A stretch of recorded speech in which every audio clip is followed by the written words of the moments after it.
Saulo e Luz. Sabe muito, né? Tempos autoritários. Eu não diria bem autoritários, eu diria totalitários. Porque o autoritário quer controlar condutas, o totalitário quer controlar consciências. E teve um cara que disse claramente, né? E muita gente achou bonito. Nosso objetivo é conquistar corações e mentes. Eu acho que todo mundo conhece essa frase, né? E um certo mal de ser todo.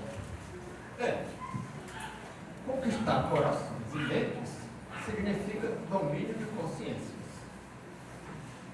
E eu já fui contraditado por alguém que dizia que não, quem quer conquistar corações e mentes é alguém que quer conquistar por amor.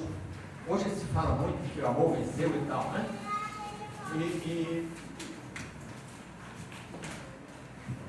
E que, portanto, não é opressão. E eu até conversei um pouco antes aqui, pela manhã, até cheguei atrasado na fala do bloco, porque conversei um pouco com a jornalista que estava aqui, não sei se não está, e eu dizia que, na minha percepção, o sedutor impõe um domínio maior do que o estuprador. Conquistar corações e mentes é sedução. Portanto, é domínio. O autoritário que impõe conduta é o estuprador, que gera resistência, revolta, não conquista. Pode até dominar, mas não conquista. E o que nós estamos diante é de uma conquista do mundo.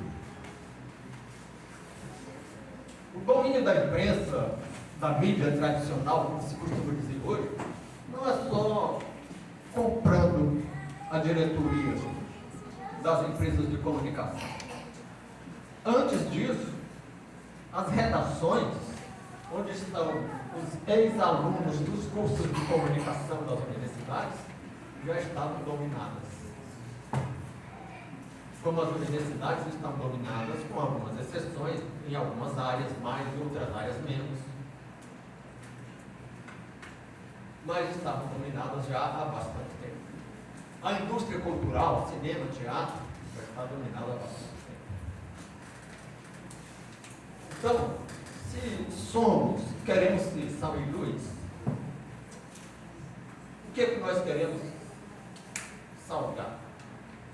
Porque o sal preserva, como já foi dito aqui. O sal dá sabor. E tem mais. O sal tem um certo papel na fisiologia humana. Até os médicos presentes aqui sabem muito bem que até batimento cardíaco depende da presença de moléculas de sal na fibra muscular cardíaca, como a médica já está me confirmando aqui. Então, o que é que nós vamos ter que salvar? Acho que muitas coisas, mas no ambiente universitário, no espírito da comune, nós estamos pensando em salvar a cultura. Essa cultura que foi dominada. É isso que chamam de hegemonia ideológica. O Thomas Sowell diz que existe uma inflação de palavras e existe uma ressignificação de palavras. E o que é hegemonia ideológica? É um nome bonito para ortodoxia. Ortodoxia que foi tão combatida pelos que hoje defendem a hegemonia ideológica. E dizem, nós temos a hegemonia ideológica e devemos mandar. Não sei se a Débora conheceu uma professora que tinha lá na educação, há tempos atrás, que dizia, nós conquistamos a ideologia, a hegemonia ideológica, e devemos mandar e impor as nossas diretrizes. Isso é ortodoxia. Bom, então é esse o campo. Mas quando a gente quer saber o que é uma disciplina, e aqui nós estamos bem tratando de uma disciplina, mas de um cogito, com um certo método. E assim como quem quer saber o que é uma disciplina, precisa saber qual é o objeto do qual ela trata e qual é o método que vai ser certo. Então, o nosso objeto aqui, o assunto de que nós tratamos aqui é o domínio de corações e mentes. E isso se faz não só por doutrinação. Se fosse doutrinação, não seria tão rasteiro. Pode até haver uma doutrinação erudita e sofisticada e, de certo modo, até bem fundamentada em seminários.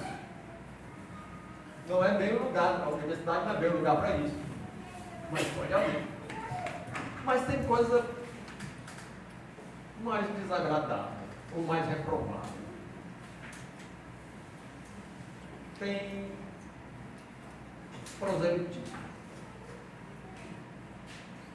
Ou seja, fazer prosélitos. Fazer prosélito não é ensino. Ensinar é dizer como as coisas são. Proselitismo é fazer seguidores. Mas tem coisa pior ainda.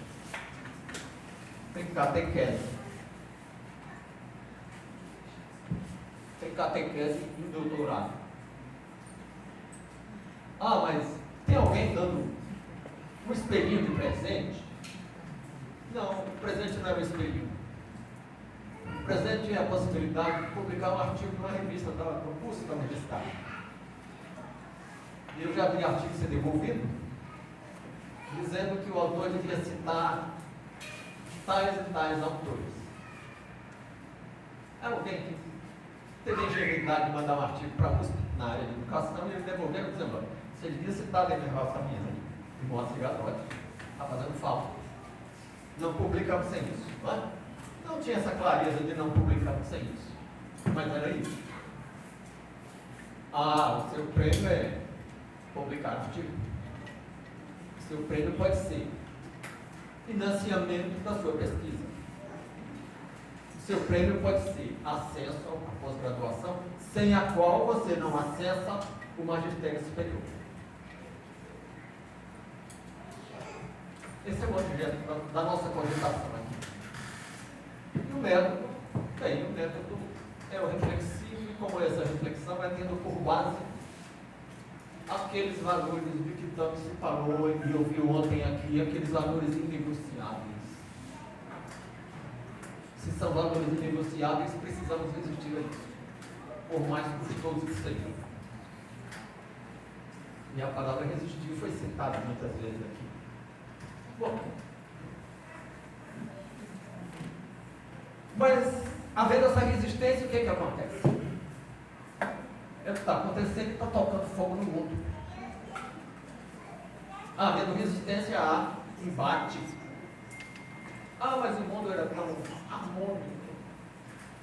As famílias não se dividiam. A gente não perdia os amigos porque pensava assim ou assado. Hoje, nós perdemos amigos e as famílias se dividem por causa das nossas ideias. Então, em algum momento erramos o caminho. Talvez não, talvez tenha sido exatamente porque nós acertamos o caminho que está acontecendo.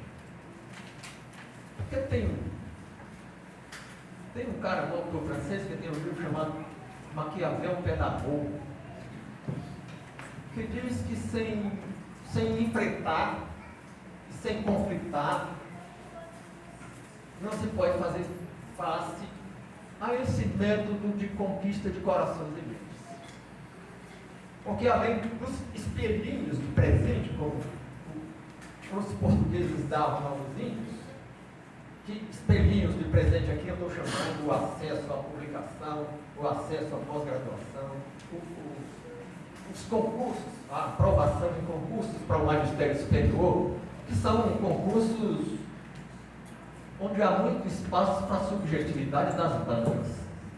Porque vai fazer um concurso para auditor da Receita Federal, ou para juiz federal, ou para outro cargo da burocracia, que você tem várias etapas em que você tem uma prova de múltipla escolha, você tem uma prova dissertativa escrita, você tem várias etapas. Você vai fazer curso para o magistério superior nas universidades públicas, pelo menos no sistema federal de ensino, não sei como é nos estados, você tem que fazer uma prova dissertativa sobre um ponto.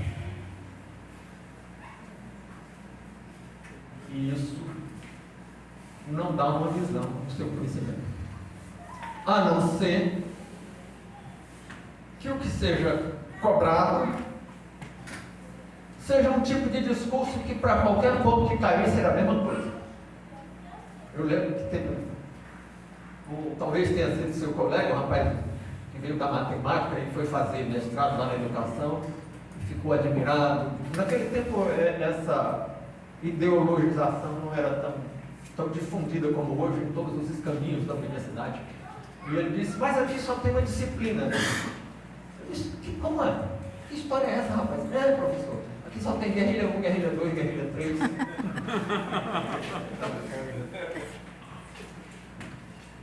Então tem a catequese. E o enfrentamento pode ser o que estão chamando de guerra cultural. E lá, na sabedoria salomônica, nós vimos que há momento para tudo. Para rir, para chorar, para curar, para matar. Tem momento para tudo.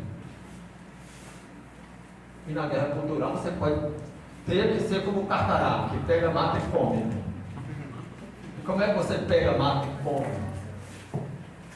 Você vai aos fundamentos das teorias e doutrinas. E aí exige muito trabalho. Vai fazer um grande esforço e vai colher pouco. Vai trabalhar muito para colher pouco. Por quê? Olha, o pensamento, o Galpo referiu aqui, um mecanismo de pensar, e tem um físico que se tornou filósofo da ciência, e os físicos deram excelentes filósofos da ciência. O Thomas Kuhn é um deles, e o Gaston Bachelard é outro, e vários outros. E o Thomas Kuhn, num livro chamado Estrutura das Evoluções Científicas, chama esse mecanismo de paradigma, que é um conjunto de pressupostos ou de conceitos básicos e uma lógica de articulação desses conceitos que aprisiona cognitivamente as pessoas. E uma vez aprisionadas, as pessoas não escapam. O Thomas Kuhn acha que os paradigmas são incomunicáveis. E argumenta dizendo que nunca uma mudança profunda na ciência, uma mudança de paradigma, que ele chama de revolução científica, como fez Galileu e como alguns entendem que numa certa área Freud teria feito. Então ele diz que nunca uma revolução científica, por mais bem explicada que fosse, ou que tenha sido, foi compreendida pela comunidade científica. A dificuldade de compreender as revoluções científicas não é dos leigos. Tanto não é que o Max Planck teria dito, o grande filósofo alemão, teria dito que a física, e às vezes eu penso que é a mais bem acabada das ciências, sem concorrer com a matemática, porque eu me filio a corrente, uma certa corrente da filosofia da ciência, chamada racionalismo crítico, que acha que para ser ciência tem que ter objeto material. Como objeto da matemática é abstrato, matemática é outra coisa, não é bem ciência, né? Sem tirar os méritos, porque por não ser ciência não perde valor, porque a filosofia também não é ciência e não perde valor por isso, né? A não ser para uma certa professora que dizia que a filosofia é a ciência com a qual ou sem a qual o mundo fica tal e qual. Mas eu não concordo com ela. Então, o Max Planck dizia que a física só avança quando morre uma geração de físicos. Então, nós só podemos opor obstáculo a essa ortodoxia implantada, a esse domínio de corações e mentes, se começarmos pela geração que está chegando.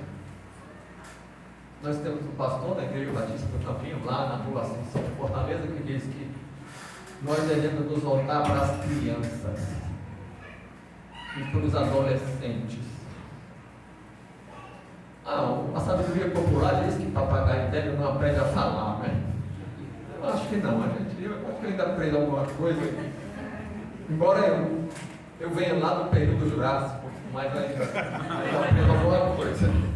Bem, então o objeto é esse e o método é o velho método do uso da razão. Aquilo que o Tales de Mileto começou a fazer. E dizia que era um esforço de superação da opinião. Eu não sei nada de grego, mas o pessoal que gosta de grego usa não, superação da doxa. Porque eu estou usando a palavra doxa, não pensei que eu sei nada de grego, não. Mas, e como é que é essa superação da opinião e por que e para que superar a opinião? Porque eu dizia, a opinião é um tipo de... é uma área da cognição marcada pela subjetividade, que pode passar ao largo da realidade objetiva.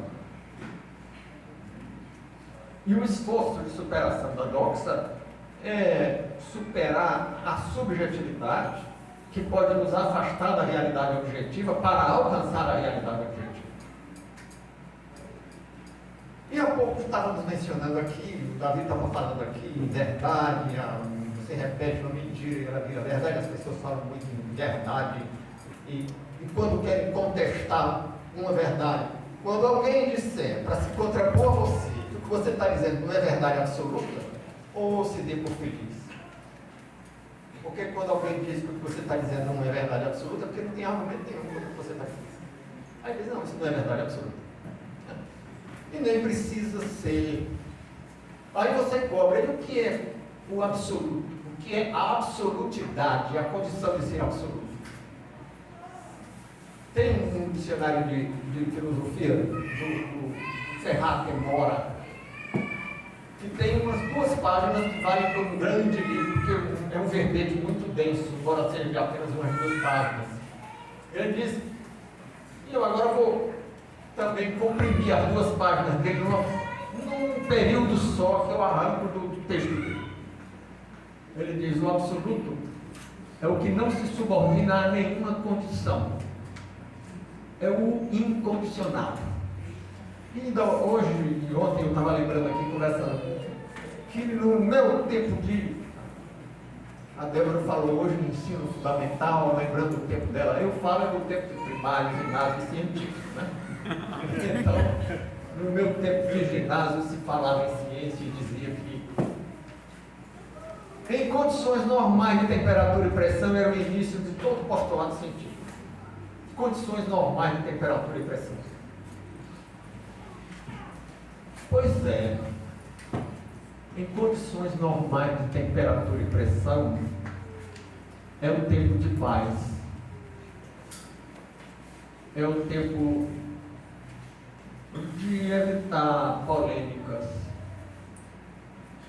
Mas nós estamos em condições normais de temperatura e pressão? Não estamos.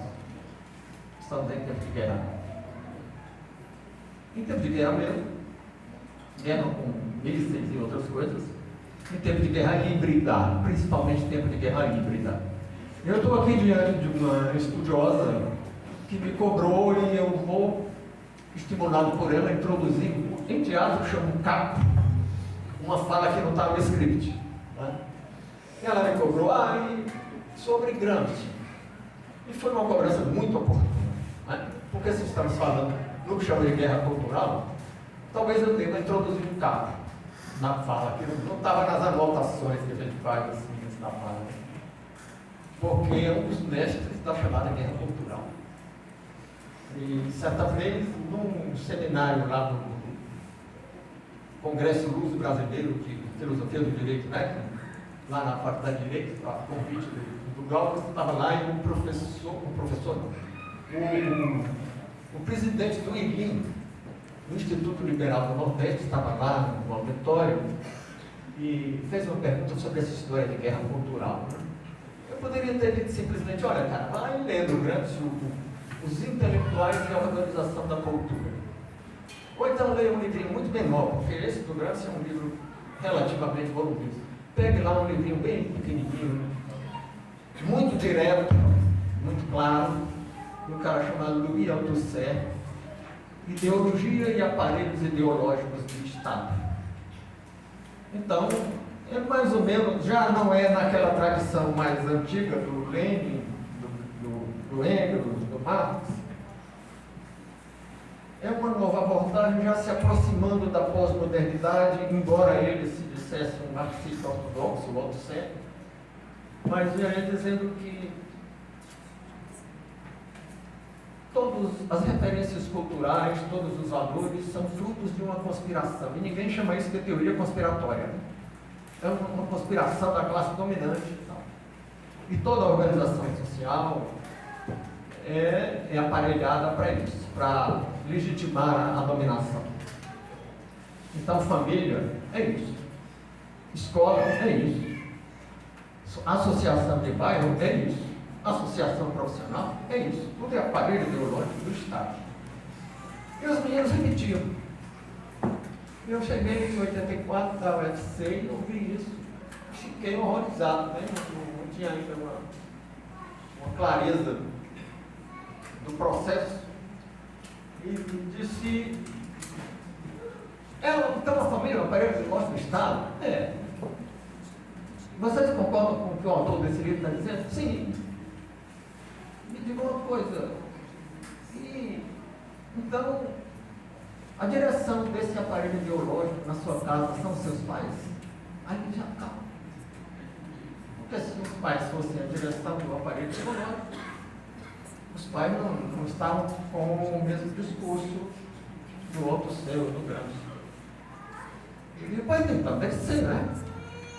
Então, se sua casa é um aparelho ideológico do Estado, seu pai é um agente do Estado, qual é o salário que o Estado paga ele? Não paga? Então ele trabalha de graça para o Estado.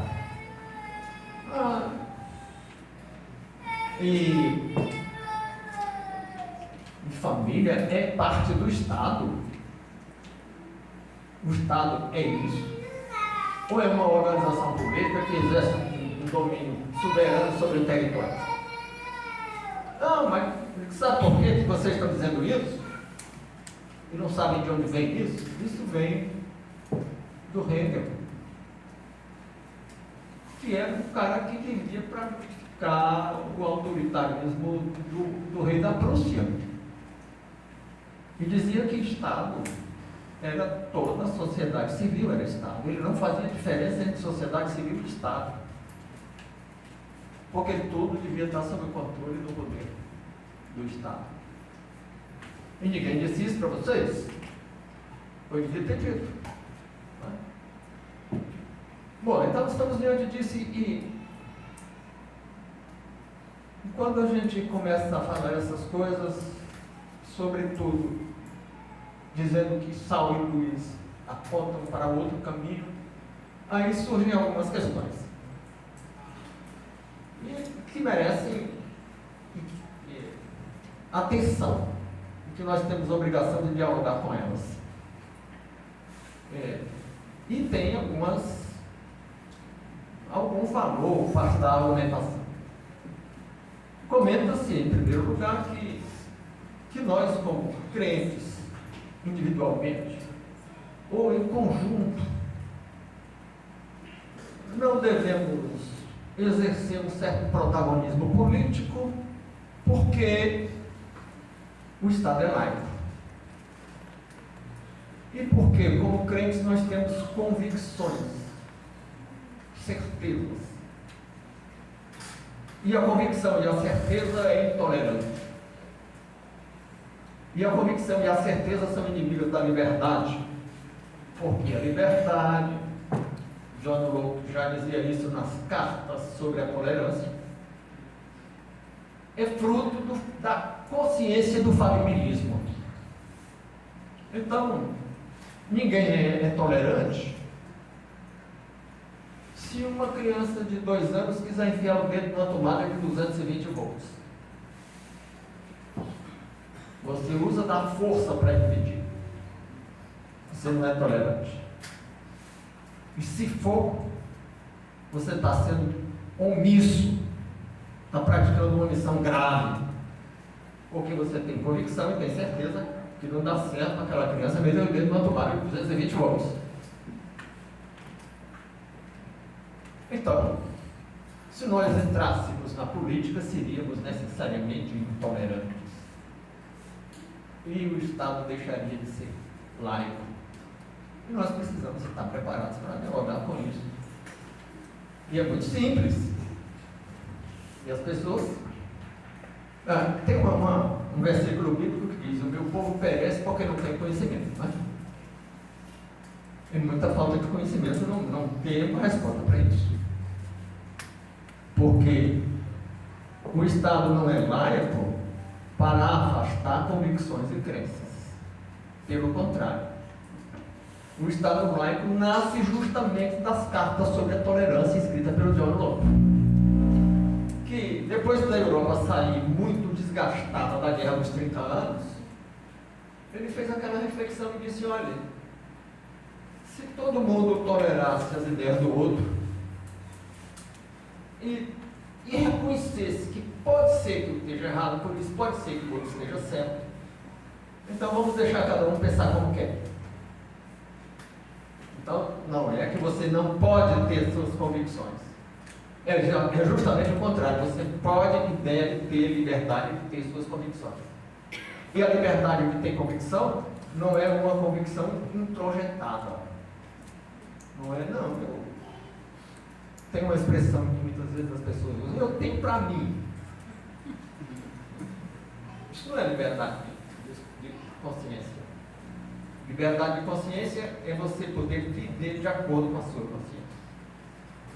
E se a sua consciência diz que você é a luz do mundo, você tem que expressar a sua consciência. E aí a liberdade de consciência é pai, mãe e irmã siamesa da liberdade de expressão. E as liberdades todas se comunicam. Né? Então, eu acho que eu não... A Débora conseguiu por uns instantes, mas eu não consigo me comunicar da terceira fila para lá. Bom, Estado laico e falibilismo não se opõem, não são obstáculo à nossa ação de preservação da sociedade, de ser sal da sociedade e luz. E o sal preserva contra... Bom, você salga a carne para quê? Para conservar, para ela não apodrecer, né? Quando ela apodrece, na linguagem erudita você pode dizer: a carne se corrompeu. Então o sal da terra se opõe à corrupção. Bom, mas tem uma outra crítica que nos fazem, dizendo: e aí, agora eu estou falando um pouco interno, porque é uma discussão interna, que diz: cuidado para não introduzir a cisânia nas igrejas. Porque a política apaixona e divide. E se você introduz uma discussão política, você vai dividir a igreja.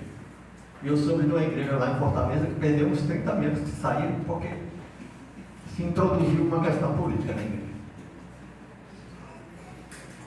Mas tem uma frase também que circula por aí que diz que se nós deixarmos de falar e enfrentar lutas políticas hoje, amanhã nós não vamos poder nem falar de Cristo nem do Evangelho.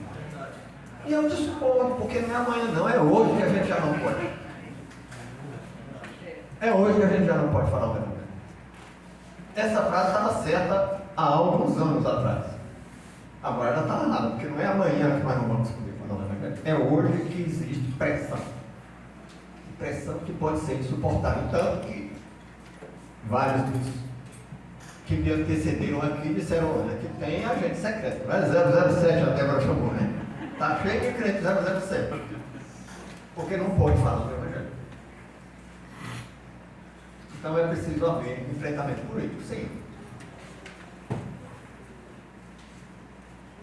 E tem mais. E se nós não estamos em condições de dialogar internamente de falar uns com os outros sobre determinados problemas políticos ou sobre questões jurídicas. O desembargador deu uma aula de direito hoje. Ontem ele fez um sermão muito bom e hoje ele deu uma aula de direito muito boa aqui. Se nós não temos condições de falar em questões técnicas, como ele falou no campo jurídico, e tem um pensador italiano, o Norberto Bobbio, que dizia que política e direito são inseparáveis, porque o direito não tem legitimidade sem o aval da política. E a política não pode ser arbitrária. Ela tem que, o legislador age politicamente quando faz